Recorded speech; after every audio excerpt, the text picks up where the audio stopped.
পানির কি স্রোত দেখছেন? প্রায় গন্তব্যের স্থানে আমরা চলে এসেছি। পানির কি স্রোতের এটা হচ্ছে নাঙ্গলকোট। নাঙ্গলকোটে আমরা পৌঁছেছি।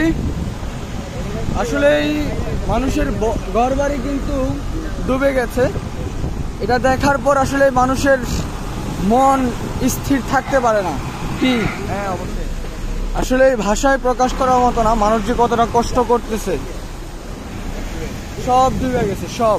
আমরা হয়তো দূর থেকে দেখতেছি, আসলে একদম এসে যদি নিজ চোখে দেখা যায়, স্পটে দেখা যায়, আসলে তখন বোঝা যায় আসলে মানুষের অবস্থাটা কেমন।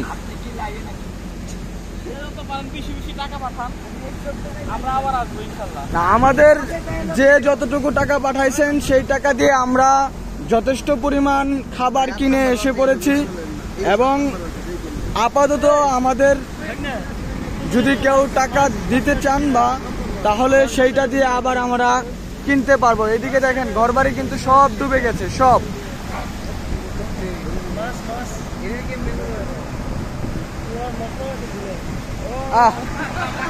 ঘরবাড়ির কি অবস্থা!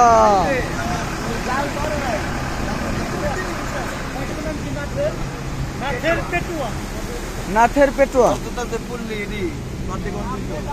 এরই তো আমার ভালোই।